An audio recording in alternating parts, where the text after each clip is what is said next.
Hel. In Norse mythology, Hel is the daughter of the trickster god Loki and the giantess Angerboa. She is ruler of the land of the dead known as Hel, sometimes called Helheim. Her appearance is split in two. Half of her body exudes vitality and beauty, while the other half is black with decay and darkness. As she was a child of the trickster god Loki, Odin correctly feared that Hel would play a part in Ragnarok, the end of the Norse world. Because of this, Hel's presence stirred unease among the Norse gods.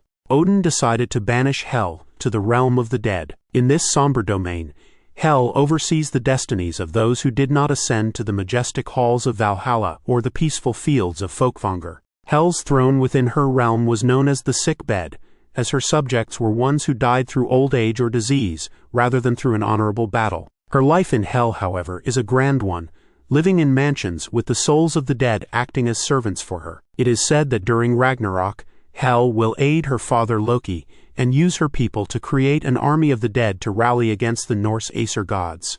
Mictlantecuhtli. In Aztec mythology, Mictlantecuhtli commands his realm of the dead known as Mictlan, the lowest section of the Aztec underworld to the north. His name, derived from Nahuatl words meaning Lord of Mictlan, reflects the profound significance of his role in guiding the souls of the departed through the afterlife.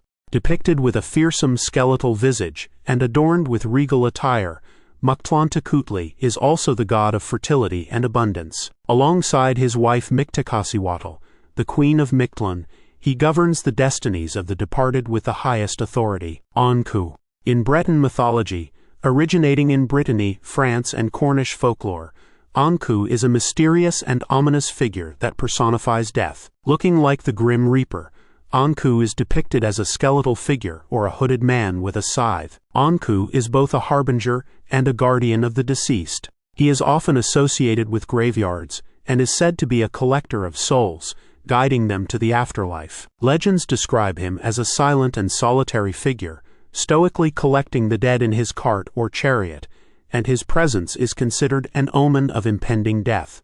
One variation of the Anku myth suggests that he is not a singular entity, but a role passed from person to person. Izanami. Izanami, one of the most important figures in Japanese mythology, is an interesting figure among gods of the dead, as she holds a dual role as both a god of creation and a deity associated with death. As one of the divine pair alongside her brother and husband Izanagi, Izanami is said to have played a pivotal role in creating the world, and how she becomes this deity of death after being a creation god is particularly interesting. In the myth of creation, Izanami and Izanagi were tasked with forming the islands of Japan. Stirring the sea with a jeweled spear, called Amananahoko, they created the first island. However, tragedy struck during the birth of one of their sons, the fire divinity Kagatsuchi, as Izanami suffered severe burns in childbirth and eventually died from her wounds. Distraught by Izanami's passing, Izanagi descended into the Japanese underworld, Yomi, in a desperate attempt to reunite with his beloved wife. However, their reunion took a sorrowful turn when Izanagi discovered his wife's hideous deceased form, covered with maggots. When he rejected her, she became enraged, but he managed to block her exit with a boulder. So she became the queen of the dead and vowed to kill 1,000 people each day. To counteract this, Izanagi is said to create 1,500 people a day. Osiris. In later Egyptian mythology, from the Middle Kingdom onwards, Osiris became a more important god of the dead to the Egyptians than even Anubis. He was the god of the afterlife and resurrection. Osiris, the son of Geb and Nut, is most often depicted as having green skin, representing protection and rebirth. He held the roles of both judge and ruler over the deceased and the realm of the underworld. He was originally the mythical ruler of Egypt and became a symbol of the divinity of kings in ancient Egypt. However, he met a tragic end when Osiris's brother, the envious Set, sought to usurp the throne. Set, driven by jealousy and a desire for power, tricked Osiris into a chest, which Set then sealed tightly and cast into the Nile, killing him. Set then divided his body into 14 pieces, scattering them in different places. The grief-stricken goddess Isis, Osiris's wife and sister, embarked on a quest to retrieve the parts of his body and resurrect him back to life. Though he could no longer rule the land of the living, Osiris assumed a new role as the lord of the afterlife. As the ruler of the Duat, the Egyptian underworld, Osiris presides over the judgment of souls. Due to his connection to resurrection and rebirth, he became a symbol of life after death. Thanatos. In Greek mythology, Thanatos is a more minor god and literally the personification of death itself. He is often portrayed as a winged figure armed with a sword or scythe, embodying the inevitability and impartiality of death. As the son of Nyx, the goddess and personification of night, and Erebus, the god and personification of darkness, Thanatos is part of the forces that govern the cosmos. His brother is Hypnos, the personification of sleep, showing the connectedness between sleep and the eternal sleep that is death.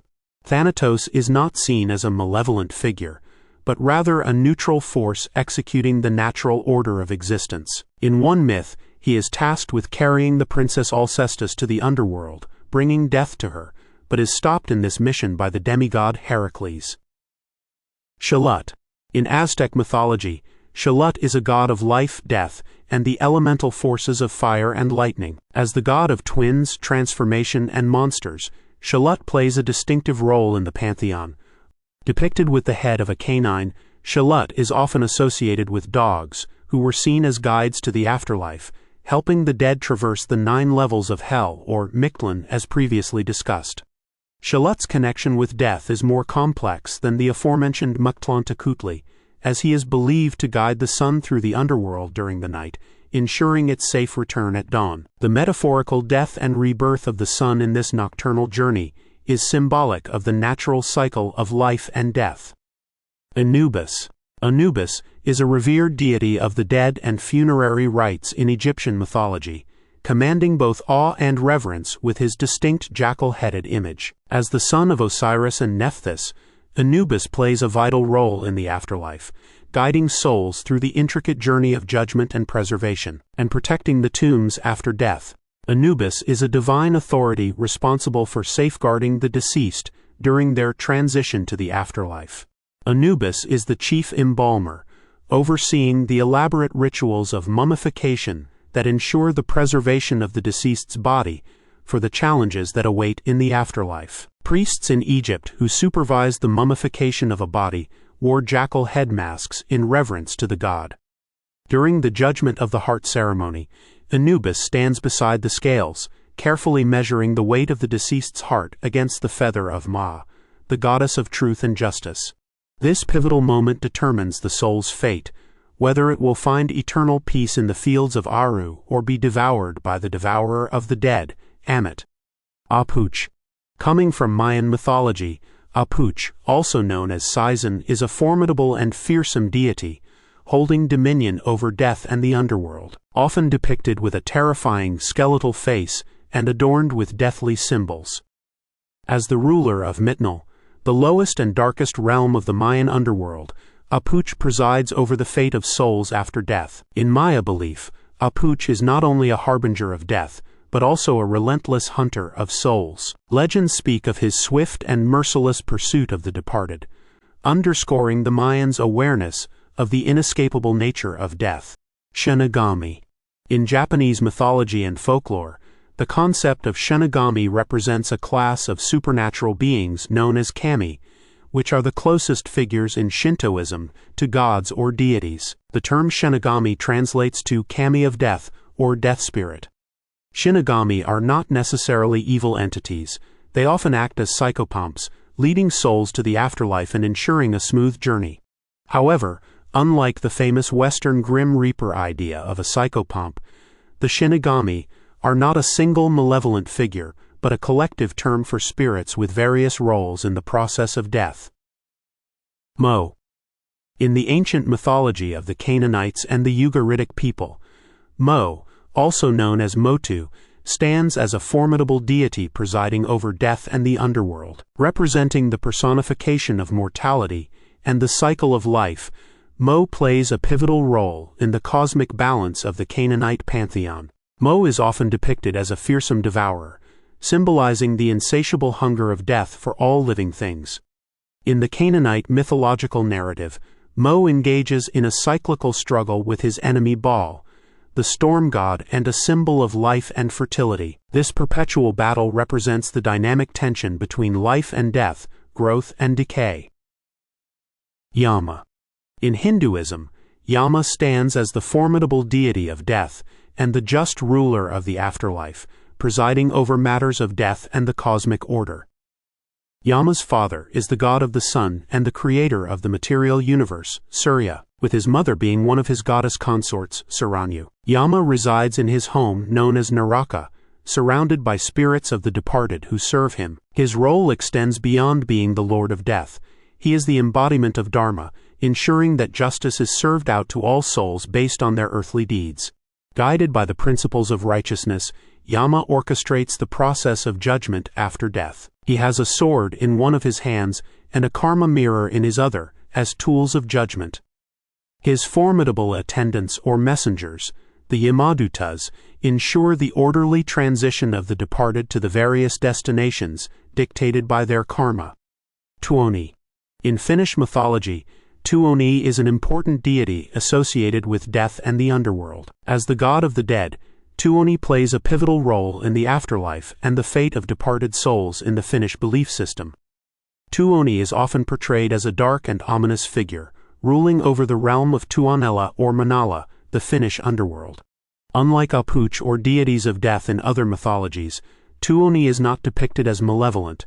Rather, he is seen as a stern but impartial ruler, ensuring the proper passage of souls to the afterlife. In Finnish cosmology, Tuonela is Tuoni's realm situated beneath the earth that can be reached via a dark river which is guarded by a death swan. It is a place where deceased souls continue their existence. Once past the river, there is a flesh-eating beast known as Surma. Tuoni rules over this kingdom with his queen, Tuonatar, who gives the souls there a beer which erases memories of their former lives. Yanluo Wang. Yanluo Wang, a god from Chinese mythology and Buddhism, is known by many names including King Yan and Yama. He serves as the mighty ruler and judge of Diyu, the 10-layered Chinese idea of hell. In Diyu, he administers the intricate system of reincarnation and judgment. Souls are believed to undergo a series of trials and assessments in Yanluo Wang's court to determine their next reincarnation or their punishment for wrongdoing. Yanluo Wang is accompanied by various assistants and minions, including Oxhead and Horseface, tasked with escorting souls to the underworld. And the 10 kings of hell, each overseeing a specific court in the 10 layers of hell, with Yanluo Wang having supremacy over all of them. The Morrigan. In Celtic mythology, the Morrigan is a complex and powerful deity with domain over many aspects including war, fate, and death. She is often depicted as a trio of goddesses or as a single tripartite goddess. Her name translates to Great Queen or Phantom Queen. As a goddess of war, alongside a goddess of death, the Morrigan is invoked before battles to provide strength and protection to warriors. As an omen of death to the Celtic people, Morrigan was said to be present at the death of men, ominously appearing on the battlefield as a crow or a raven.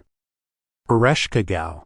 In Mesopotamian and Sumerian mythology, Ereshkigal holds the esteemed position of Queen of the Underworld. Ereshkigal's throne is in the land of Kur or Urkala, a shadowy underworld where the spirits of the deceased reside. One of the prominent myths involving Ereshkigal centers around the descent of Inanna. Inanna, the goddess of love and war, descends to the underworld either to visit her sister Ereshkigal for a funeral or possibly to conquer her throne in the underworld. On her way into the underworld, she has to pass 7 gates, needing to remove a piece of clothing at each of them. However, on Inanna entering her throne room, Ereshkigal's judges enforce the rules of the underworld, that the living, once entering the underworld, can never return, and so, acting on the behalf of Ereshkigal, take Inanna's life and hang her body on a hook on full view of everyone in the underworld. Marana.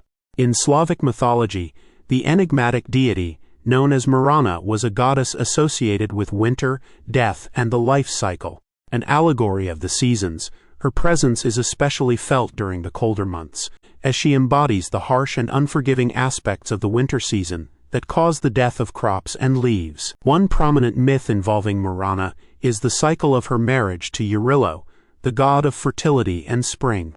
In this tale, the two beautiful youths fall in love, but Eurylo becomes unfaithful to his wife Marana, and so she kills him.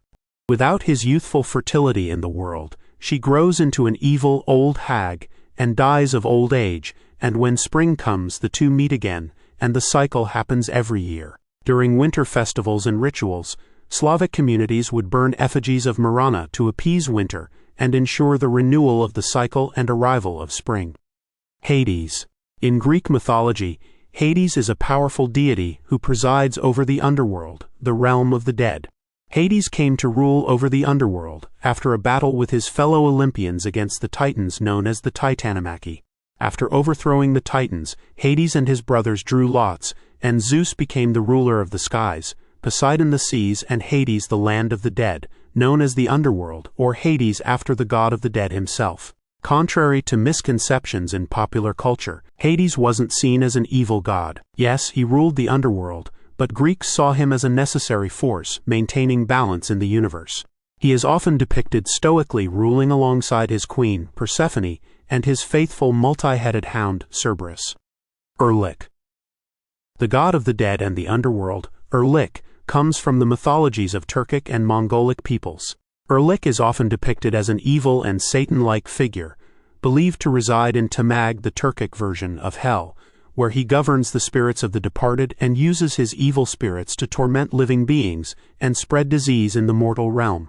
In Turkic and Mongolic mythology, he is considered a rebellious deity who opposes the supreme god of the pantheon, Ulgan. He has an evil-looking appearance with a pig-like face, sharp teeth, and large horns with a muscular human body. This list shows that gods of the dead vary widely between mythologies, from evil gods who torment souls to neutral rulers of the underworld, reflecting their culture's view on life after death. I hope you liked this video. See you again at Darkness and Lore.